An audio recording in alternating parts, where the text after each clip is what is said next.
Hola a todos y bienvenidos a un nuevo video de furicode.com en el cual seguimos con el curso de Ruby y esta vez vamos a seguir viendo la programación orientada a objetos. Vamos a ver los pilares de la programación orientada a objetos. Recordemos que la programación orientada a objetos nos viene a ayudar a que el código sea más cercano a la realidad, cercano al lenguaje humano, por así decirlo, más amigable. También nos viene a ayudar a la mantención, o sea, a que el código sea más fácil de mantener a lo largo del tiempo. También nos viene a ayudar a la modularización, a que el código sea más modular, o sea, más separado, más organizado. Y hay 4 principios que son fundamentales dentro de la programación orientada a objetos. Los vamos a ir viendo. Esto no va a ser a full detalle, sino que va a ser simplemente una vista por encima de estos conceptos. Más adelante, en más videos, vamos a ver estos conceptos en más detalles cuando los veamos en código y cosas así. El primer principio es la abstracción, después viene el encapsulamiento, después la herencia y después el polimorfismo. Estos principios son los que sostienen de alguna manera a la programación orientada a objetos, como se ve acá en la imagen. O sea, todo lenguaje de programación que cumple con estos principios se puede considerar orientado a objetos. Si no los cumple, no es considerado 100% orientado a objetos. Vamos a verlo, vamos a ver la siguiente cosa y vamos a ver la abstracción. La abstracción quiere decir centrarse en las características esenciales de un objeto e ignorar las que no son importantes para nuestro programa. Bueno, un buen ejemplo de abstracción podría ser un simio dentro de un juego, o un mono que está dentro de un juego.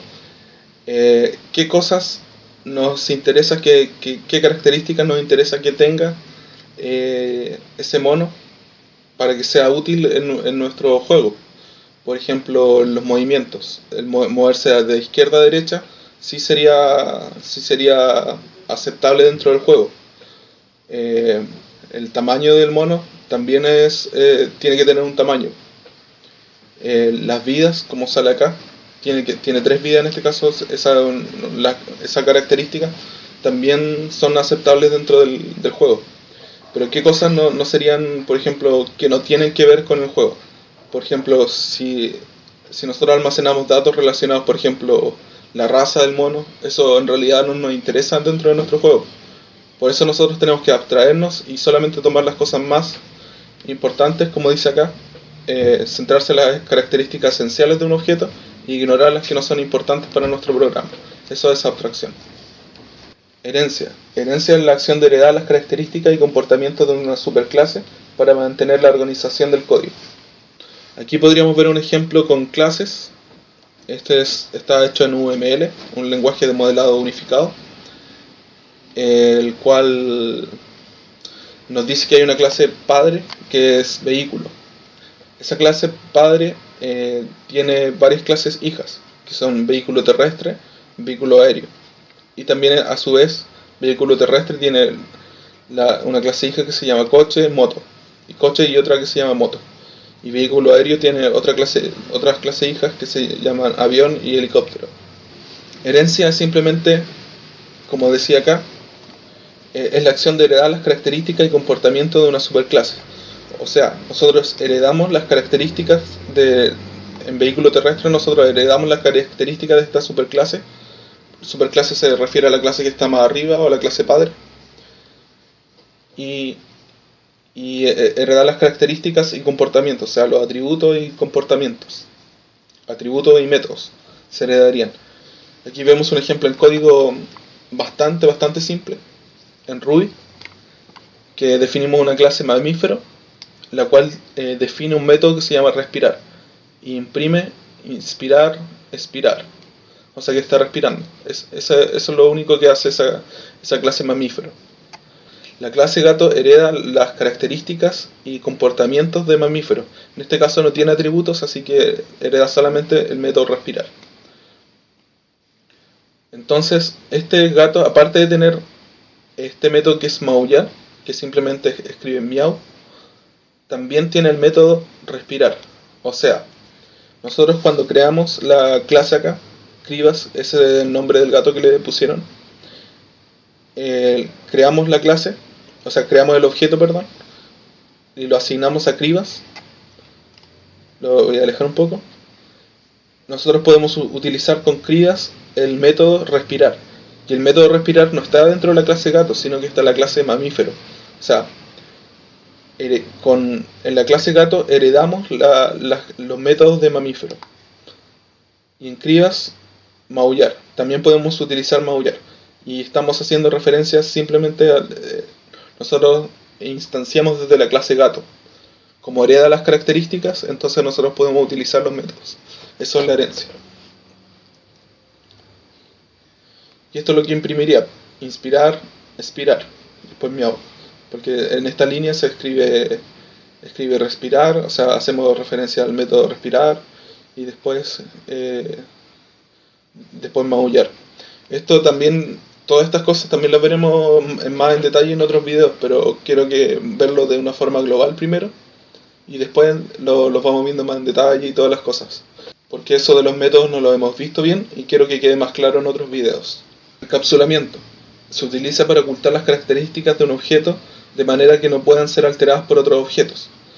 Por ejemplo, en un objeto televisor hay características que son hechas para el funcionamiento del televisor, pero no están hechas para los usuarios. Entonces con encapsulamiento nosotros ocultamos esas características que no están hechas para los usuarios, pero sí solamente mostramos las características que están hechas para los usuarios. Los usuarios pueden usar, por ejemplo, un control remoto o los botones del televisor. Eso es simplemente lo que le interesa al usuario. En el caso de la programación sería una clase usuario que usa las la interfaz o los métodos públicos de otra clase. Podría ser de una clase televisor o de cualquier otra clase. Pero hay cosas de las clases que no son necesarias mostrarlas. Por ejemplo, el funcionamiento interno de una clase televisor no es necesario mostrarlo.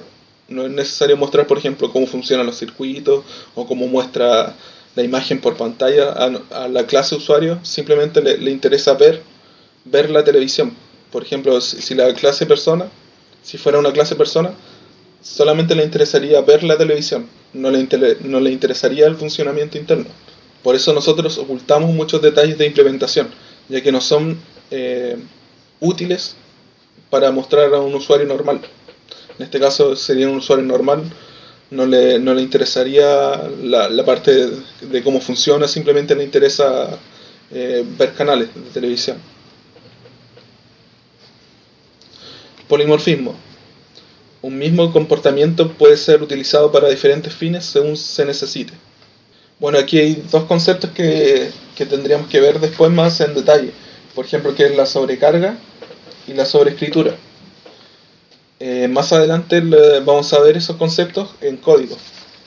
Por el momento vamos a dejar que un objeto puede comportarse de manera distinta para diferentes objetos, para otros objetos, dependiendo de qué tipo de objeto sea. O un objeto se comporta de diferentes formas dependiendo de la situación.